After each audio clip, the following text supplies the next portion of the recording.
What is going on, Pokemon fans? Welcome back to JD's Nerdverse. Today, we're doing a playthrough of Pokemon Crystal with Politoed. Politoed is the frog Pokemon. Kermit the Frog.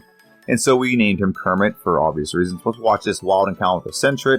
We obliterate that Sentret with a water gun and move right along to our rival. His name, as per tradition, is triple question mark, and he will come out with a Chikorita. Now, Chikorita is grass type, and although Politoed is green, it is not a grass type. You'd think it kind of looks like it should be like a water grass Pokemon, but it's a mono water type, which is good and bad. But what it means by this is we're going to have to take on Chikorita, which is very bulky, and it resists our water gun attack. So it's a longer battle than most rival battles are in this game, or at least the first rival battle, I should say. But we do get a very convincing win. We level up to level 8 and beat our rival and move right along through this route where we like to discuss our stats and our moves. So our stats of this Pokemon are as follows: 90 HP, 75 attack, 75 defense, 90 special attack, 100 special defense, and 70 speed for a grand total of 500. Solid stats. There's not really a weakness here. There's a thing I had in Generation 1 called stat variance, where you look at your best and worst stat. Best stat's 100, worst stat's 70, 30. That's a great stat variance. That means there's no weakness in between all that. So let's move along to our move set. Water Gun is a 40 base power move, 100% accurate, 60 with stab. It's a stab move, so it's good early. It does not age well in this game, so we won't have it very long. But it is a good move to start the game with. Hypnosis is also a good move because it puts the opposition to sleep. It's not great on accuracy, but it is very useful to put the opposition to sleep. For certain situations and scenarios, that's very helpful. Double Slap is not a good move in my opinion. 15 base power, 85% accurate. It does hit multiple times. So if you get a critical hit, it can be very useful. But it's not a great move. But it is better than having just Water Gun, because now we got something to counter grass types. And then we have Parasong, which is absolutely worthless in a solo playthrough. Parasong, if you it basically set the timer of 4 turns and then everyone on the battlefield gets knocked out, it's very pointless and useless. That'll be obliterated and removed whenever we do the optimized playthrough. The last move there was Swagger. We don't use that either. But here's where the bread and butter of this Pokemon comes in, is it has a very broad level up move, or a TM move pool. Dynamic Punch is a move that has a boomer bust kind of capability. 100 base power, 50% accurate. It's very powerful when it confuses the opposition. It's very few and far between where you can use it effectively. Headbutt is 70 base power, 100% accurate. We'll get that as soon as we can. It can make the opposition flinch, and we do have decent speed, so that will be a thing in this video where it was not a thing in the Sudowoodo playthroughs. Curse, Toxic, Rock Smash, not going to use. Hidden Power, usually I would use Hidden Power, but I'm not going to in this playthrough because there's really not a need for it. It does need Fire, Hidden Power Fire. We don't need Hidden Power Flying. Don't need Hidden Power Ice. We have all the things we need as a move, so it's just kind of a waste to get it. And we can max out our IV. So technically, if we want to get technical, it's Hidden Power Dark. Snore, not going to use. Blizzard and Icy Wind could be used if we didn't have better options. Blizzard's 120 base power, accuracy 70. Icy Wind's 55 base power, accuracy is 95. They can be used, but there's a better version of both of those moves that we're just going to use. And yeah, we'll avoid all the accuracy issues and things like that, and just go with more reliable moves. Hyper Beam won't be used. Protect won't be used. Rain Dance could have been used in some battles, but there's really not a huge use for this because there's not a lot of fire Pokemon you have to deal with, so Rain Dance doesn't really do much. I mean, you can up your water attack. Endure Frustration, in the last move there is Earthquake. Earthquake is a great move to have with this Pokemon. We are water type. We are weak to electric.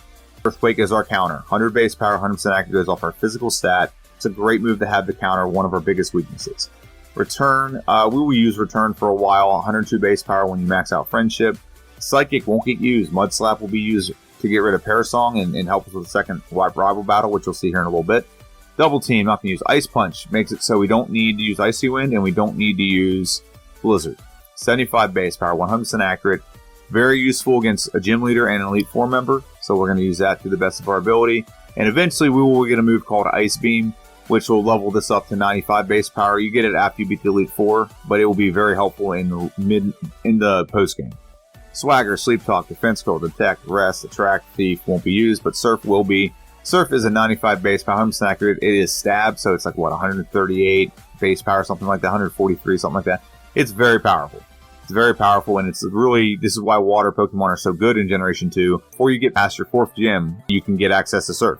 And now you have immediately a very powerful water move that's Stab that you can pretty much obliterate the game with. Water type and normal type are the two Pokemon types that just do very well in this playthrough, in this game. The last 3 moves, Strength, Whirlpool, Waterfall, we will not use them. We actually have an Atrium Mule that does those. Psyduck is a great HM mule, by the way, but ironically, Psyduck cannot learn fly because it's not a flying type. Even though it's a duck, it doesn't have the access to learn to move fly. So that's our TM moveset. Our TM moveset is very broad with this Pokemon. So like I said, no weaknesses, and with no weaknesses, we are going to go ahead and head into Falkner's gym. Falkner is the flying gym leader in Crystal, and we're going to take him out. It's going to be a very easy battle. We're going to hit a water gun on the first Pokemon, knock him out in one hit, very good. Pidgeotto, going to be a water gun, not on one hit, but we get a 2-shot, very good. So we beat Falkner very fast, under 10 minutes, and we move right along to Azalea Town, where we will face Bugsy in his gym. It is the Bug Gym leader who comes out with a Metapod, Kakuna, and a Scyther. And we're going to go ahead and just one-shot the Metapod. We're going to one-shot the Kakuna without even thinking twice about it. Very good. And then Scyther's the only one we really have to worry about. He could accumulate a lot of damage with Fury Cutter, you just never know, but we get a 3-shot knockout. Beat Bugsy, we're going to move right along. I hope you noticed that I've eliminated a lot of the text boxes after the conversation. It's just like, I won, I don't want to hear it, give me my badge, I'm going to go. And now we're going to face our second rival. Now, this is usually the most difficult rival battle, in my opinion, because you sometimes don't have anything for Ghastly. We added Mud Slap to make Ghastly a 2-shot. It does lower our PP for Mud Slap, but it's okay. We can knock him out and move on to the Bayleaf. Now, Bayleaf is the problem. If it hits a couple of Razor Leafs in a row, we could be in some hot water, because Razor Leaf can crit a lot. However, we do use Mud Slap. We do use a combination of Mud Slap and Sleep to lower actually put it to sleep so we can't take any damage. And Double Slap does okay, but it takes multiple turns to knock out. But we do get the knockout on Bayleaf. And now we're taking on Zubat, and Zubat will be a 2-shot with Water Gun. Pretty convincing win. The middle part was very tricky with Bayleaf, but I doubt I think that's the last time we're going to have any issues with Bayleaf ever again. And now we move right along to Whitney. Whitney is the normal gym leader. So we're going to come out with, obviously, with Kermit the Frog, Headbutt, and it just Roar. Now, this would constitute for most people a reset, but basically I just swap back in, and it gives them another chance to hit me, so I think it's okay. I'm not going to reset it because Roar was used. It's so random, and I shouldn't have to waste time because it's something stupid. So switch him back in, he takes another turn of damage, and we move right along and beat Whitney. I didn't get a chance to talk about the Miltank. Headbutt and 2 Ice Punches, knock it out. And now we move on to Sudowoodo. Sudowoodo, we just played through as this. Fun Pokemon, very slow. It's a rock tree stump thing. And we're going to go ahead and go for Headbutt, which was an accident. We shook on for Ice Punch right away. Not Icy Punch, we're not having a drink. But yeah, we beat Sudowoodo and move right along to the Komodo Girls. Komodo Girls is usually an opportunity where I take to talk about some things with the channel. So got up to over 440 subscribers now. I would hope that if you're liking this content, you have subscribed already. If you're not, appreciate it. Go and hit that subscribe button and hit the notification bell. You get videos every time I post. I post at least 2 videos a week. And also comments and likes and things like that really do help and assist with the YouTube algorithm. It is an algorithm that kind of needs engagement for it to work. So if you like, you comment, all those things, they really do help the channel out. So I really do appreciate it. And we just got 2 more Pokemon here. We got to deal with, it's not the water type. That's the Vaporeon. Oh, it is the water type. Okay. So we got to deal with Vaporeon. Be a 2-shot. And then the last one is, which is the one we're weak to. But we haven't added Earthquake yet. So we just got to knock it out as quickly as possible before it does anything crazy to us. But we do have pretty good special defense. Even if it does hit like a Thunder Shock, it doesn't do too much damage. Very good, knock it out. We beat the Komodo Girls, and we're going to get a very good move and level up right here, which is Surf.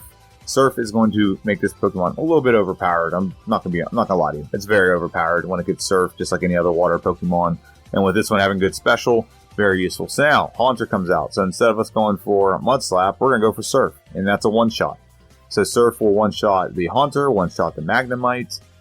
I doubt it a 1-shot the Bayleaf. I don't think that's going to happen. I think Ice Punch is where we want to go with that. It is a 2-shot, just very close to that range, but we still get the knockout without taking any damage. We level up, and Ice Punch will knock out the Zubat. So our rival, like I said, our second rival is the most difficult because we don't have something to take care of the weakness we have, the Bayleaf. But once you move on from that, it's pretty easy. And now we're taking on Morty. Morty is the Ghost trainer, and we're going to go for Surf on all these Pokemon. 1-shot on the first Ghastly, 1-shot on the Haunter. Is Gengar a 1-shot? I do question that. I don't know if it will be. It is a 1-shot. Wow. And we outsped. So very good. And Haunter will also be a 1-shot. So we obliterated Morty. We've obliterated every gym up to this point. No gym has been really difficult. And we're going to move right on to old Chucky Boy. Chucky Boy is going to come out with 2 fighting type Pokemon. One is Primeape, one is Poliwrath. Poliwrath is the other evolution of the evolutionary line that we're playing with today. So, Surf is a one-shot on Primeape, and then Poliwrath comes out. We're going to go for Headbutt to try to get the flinch. We do dodge 2 dynamic punches and get the 3-hit knockout on the Poliwrath. Take very little damage. Now we're going to move right along and talk to Jasmine. Jasmine, we're going to give the medicine to Ampharos. He's going to flash us, and we're going to take on her gym. She's Steel type, but we have something for Steel type. We're going to come out with a Magnemite. Magnemite's going to come out, and we're going to go ahead and hit it with Surf. Very low special defense with this Pokemon. One shot. Magnemite 2 is a one shot. And we're going to come out with a Steelix. It's Steel ground type. And we get the one-hit knockout, beating Jasmine, and moving right along to Lake of Rage, where we're going to go ahead and face Red Gyarados. Red Gyarados really isn't that much of a problem. We do not have a great move against Red Gyarados, but to be fair, he doesn't have a great move against us either. So we're going to have a combination of Headbutt and Ice Punch to knock this guy out. I think Headbutt should do, or Ice Punch should do more because it's an ice move and he's flying type, but I guess the water counters that. But regardless, we get the 3-hit knockout on Red Gyarados, get a red scale, don't know what that does. And then we're going to talk to this guy. It's Lance. He's the liar with the flyers, as my guy Squidgy would say. Go watch Squidgy's channel. Squidgy is very good at Generation 2 content. He's starting to do Generation 3, so that's pretty exciting. And now we're going to face Price. Price is the Ice Gym leader, and he comes out with 3 Pokemon. One's a Seal, and Seal will go down to 2 Headbutts. And I'm going to go right in his face where that horn is. Very good. And then we're going to go ahead and face Dugong Gong Gong. And Dugong Gong Gong will go down to 2. He gets flinched, so he doesn't get a chance to hit us at all. And then the last Pokemon is part ground, so Surf will one-shot Piloswine. We beat Price pretty handily, and from this, we're going to move on to our second-to-last rival battle. That second-to-last rival battle really is very easy. We are really only going to get hit by 1 Pokemon because we don't have a great move for that 1 Pokemon. But Golbat will be a one-shot with Ice Punch. Ice Punch knocks it out. Very good. That's an OHKO. One-hit knockout if you don't know what that means. An OHKO on Magnemite. And OHKO on Meganium with an Ice Punch. Very good. And we're going to have an OHKO on Haunter as well with Surf. And that leaves 1 Pokemon left over, which this will be a Toko. A 2-hit knockout. Because we don't have anything great against him. And he gets a quick attack, which is the only damage we take in this. Which 15 damage wasn't too bad, I guess. But we beat our rival and move right on to Price. What? Price? Nah, I accidentally put that in there. But the important thing is we're going to beat the crap out of Claire. Price decided to go visit the dragon. Maybe he wants to beat her too because he has Ice type. I don't know. But we one-shot all the Dragonairs. And I'm sorry, well, here's the last one. And then we're going to face Kingdra. Kingdra, Ice Punch still does pretty well against it, to be honest. Because it is a, it's dragon / water, so it's not like neutral or anything. But we do freeze it. She does heal it. And Headbutt one more time. Ah, come on, no. No, we had enough PP to finish off the battle, beat her. And now we're going to face our final rival battle. This one should be a clean sweep.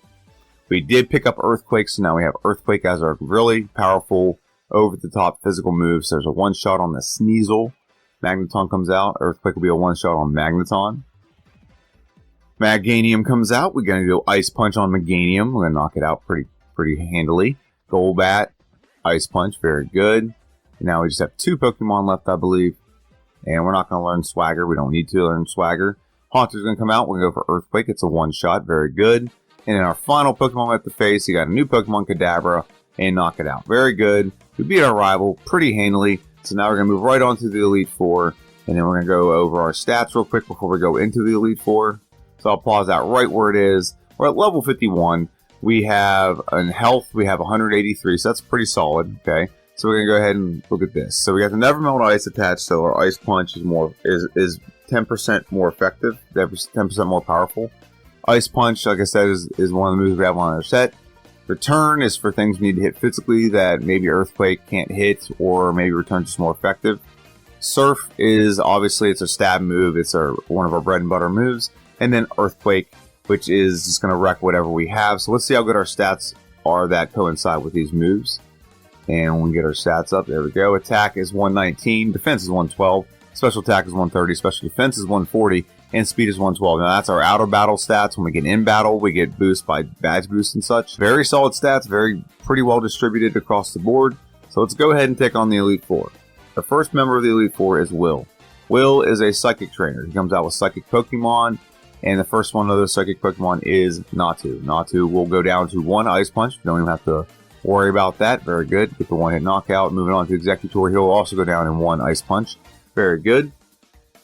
And Jinx will come out. Jinx, anything really physical will take out Jinx. You just got to have a good physical move, or at least a good physical attack stat. And now Slowbro will be a couple turns. Get a critical hit with Return. And now we're going to move right on to the last Pokemon, which is Xatu. Xatu will be a one-shot. It's flying Pokemon, Ice Punch, no brainer. So we beat Will pretty handily and move right on to Koga. Koga is the poison trainer. We have a lot of things that are good for Koga as well. So here we go. Ariados is the first Pokemon out, and we go for Ice Punch. It is a 2-shot. I don't know why we went for Ice Punch. I think a Return probably would have done it. It's very frail physically. Surf is a 2-shot on the Venomoth. We're not starting off to a good start here. We're misclicking a couple things here. Surf is a 1-shot on the Fortress, so that was good. Muck comes out. We're going to go for Earthquake on the Muck. Muck is a 1-shot with Earthquake. Very good. Crobat comes out. Ice Punch. If we go first, we can 1-shot it. We do 1-shot it. Very good. That leaves 1 Pokemon left. Oh, no, it doesn't. It leaves Koga left. We got to hit him with an Earthquake or a Thunder or an Ice Punch or something. Right in the face, Koga. Right in the face. Now Bruno comes out. And Bruno is the Fighting type Gym Elite Four member. Surf will be a 2-shot. I was dumb there. I should have gone for Earthquake. If I went for Earthquake, I'd have hit him. That's my dumb part right there, but it is what it is. So we're going to go ahead and go for Return on the Hitmonchan. We're not taking any damage, really, so that's the good part right now. But we're just not dealing out a lot of damage either. Hitmonlee is pretty frail, but still it's two turns. And so now we're going to go ahead and face Machamp. Machamp is the one you got to really worry about, because he can hit a Cross Chop and just obliterate us. But he does not. It doesn't do that much damage. And then Onix comes out, and then either Surf or Ice Punch will one-shot it. So a little more of a contested battle than I expect against Bruno, but we'll take the win and move right on to Karen. Karen will come out with an Umbreon. Umbreon will go for Sand Attack, but it will fail. And we'll go for Return again. Feint Attack. I'm okay with Feint Attack because it doesn't lower our accuracy. And if you don't lose your accuracy on the first Pokemon, the rest of the battle seems pretty easy.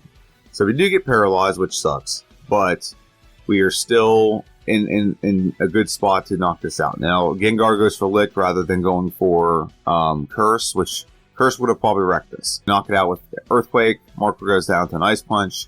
We just need 1 good hit from Surf on the Houndoom. And though we were paralyzed, it absolutely had no effect on this battle whatsoever. We beat Karen, and now we move on to the champion, which is Lance, the liar with the flyers. He's going to come out with his first Pokemon is Gyarados. That's the only one we're really going to have problems against. Earthquake will be a 2-shot, Surf tickles us, and we knock out the Gyarados. And the rest of these Pokemon will go down to either an Ice Punch, a single Ice Punch, or Surf. One of those two. The Dragonite comes out, Ice Punch, very good. So there's 2 down. We have 1 more Dragonite left. Ice Punch will be a 1-shot. And then now the last 2 Pokemon are weak to Surf and Surf. So we're going to go for Surf. Aerodactyl goes down to a 1-shot on Surf. And Charizard obviously will go down to 1 Surf as well. Knocking him out. We level up. Good timing. We beat this guy. And we beat him very handily. And so all we got to do now is click, click, click, click, click. Get to that. I'm going to start cutting this part out and just go right to whenever he puts us in the Hall of Fame. So we're going to go right to the Hall of Fame. And we're going to get our time clocked in. So we're going to clock in at 1 hour and 17 minutes and 16.9 seconds. So that's a very good time. This will be, I think I could shave off so much time on the optimized playthrough. I'm so excited about this. But we beat this guy very, very handily. Very handily, and we're just picking up steam. We have all of Kanto to play through and see what kind of time we're going to get with Kanto. So 1 hour and 17 minutes, 16 seconds. I think it's one of the fastest times I've ever gotten through the Elite Four. So I'm going to have to look into that between now and me going over Kanto with you guys. But that's it for the Johto part of the game in the Elite Four. We're going to pick up in Kanto. See you there. Now we're on our way to Kanto. We got to take the SSS Aqua. And we're going to go ahead and get right on the ship. And here we go. And get right off the ship. Very good. Turn right around. And we're done. That was a video edit. And here's another video edit. I like the exclamation point for all the battles. And there we go. Now we're facing Erica. Hope you like that. It's a not trick I invented. I got that from Scott's Thoughts. I think another PokeTuber might do it. But it's pretty cool. I thought it would just showcase. It's actually kind of funny to watch. It's just like obliterate, obliterate, obliterate battle. Okay. So now we're halfway through Erica. She's got literally 2 Pokemon left. Ice Beam. We picked it up outside of Goldenrod City from a tutor. and we are obliterating her entire team with this move. So we beat Erica, very convincing, very handing win, and we're going to go right on to Misty. We do the same thing in her gym. We're going to talk to everyone. They're going to give us an exclamation point. We're going to give them a battle and move right on to Misty. Misty is the water type, so we have the same type. Nothing really is going to happen here. We're going to two-shot the Golduck, or Coco as I like to call it, two-hit knockout. And then we're going to have a Quagsire come out. Quagsire, I believe, will go down in one Ice Beam. Yeah, there we go. One Ice Beam, which leaves Misty with two more Pokemon. One is Lapras, which, let me know what you think in the comment section. I think Lapras should have been Dragon type. Should have been like Dragon Ice or something. A very weird combo, but it would have been a nice combo. And Starmie goes down to one return. So we beat Misty pretty handily. And we're going to move right on to Sabrina. Sabrina is a Psychic Gym Leader. However, all you got to do is have a good physical move. Don't even have to have great physical stats, but a decent physical move. And if you outspeed, you'll obliterate Sabrina. So here's a one-shot on the Espeon. I'm pretty sure it's a one-shot across the board. Mischief Mime comes out a little more bulky than Espeon. And then return is a one-shot on the Alakazam. So pretty handy win over Sabrina. And so we're going to leave Sabrina's gym and go right to Lieutenant Surge. We're going to have this little conversation with this guy, and now we're going to face Lieutenant Surge. Lieutenant Surge is going to come out with Electric Pokemon. This is the one gym we should have a problem with, but this is what I said in my prediction video, that we're going to get Earthquake, which is going to counter our biggest issue, which is Electric-type Pokemon.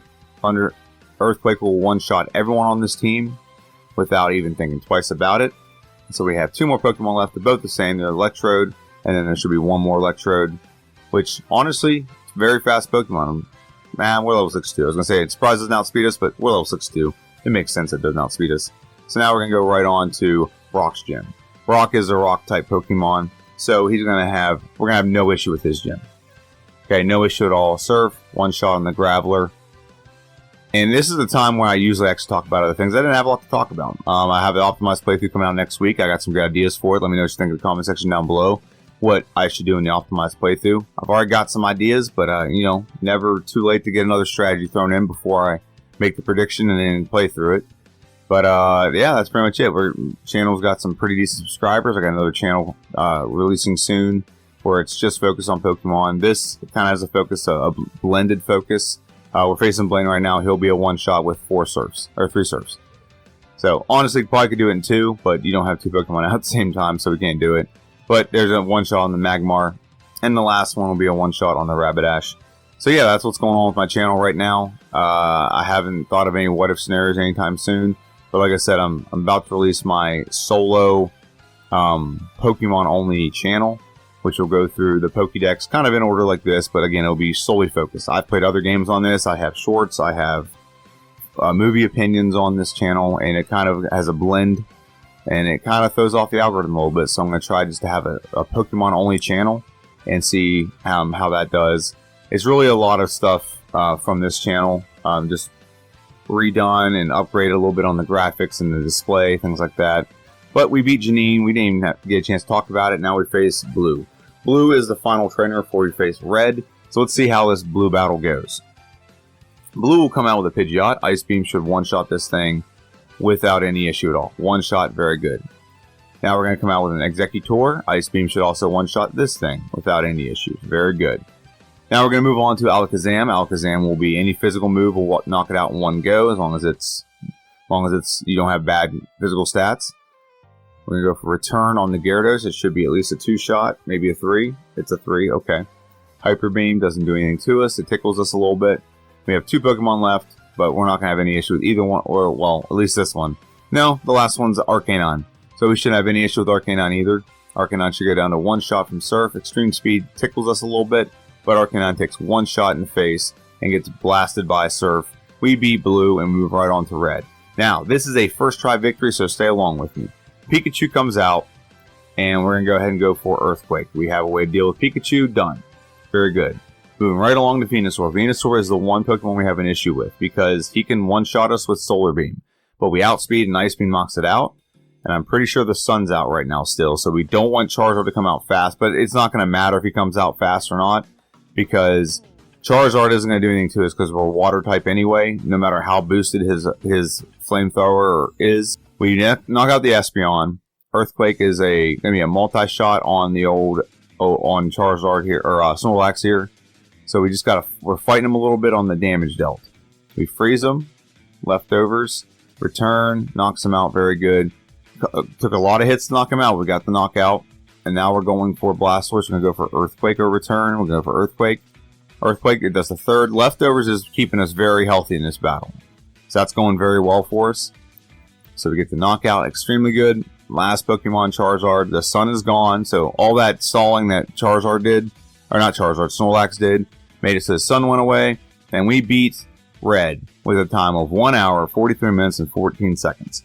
Now, I said in the earlier in the video, I figured out what the fastest time to get through the Elite Four was. It was actually a Zumaro, the optimized Zumaro run at 1 hour and 14 minutes, and we did 1 hour and 17 minutes. So, I think this is one of the fastest playthroughs to get to Red that we've had on a first playthrough. So, the optimized playthrough, I want to obliterate this.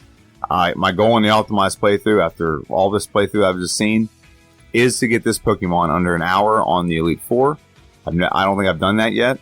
And get it under 1 hour and a half on the Red run. So that's what I think. This Pokemon's really surprised me. It's not a Pokemon I've ever used before, and it really does not have a weakness. It has a lot of advantages to it. So the optimized playthrough, obviously we're going to cut down on the amount of battles we do, but we're also going to have a little bit of a better moveset. So we'll see what happens with that. But let me just think in the comment section down below. What do you think of this playthrough? What do you think of Politoed? What do you think I should do in the optimized playthrough? We'll see. So let me know what you think. Have a good one, and I'll see you guys on Monday with my prediction video for Politoed Optimized. Have a good one, and see you.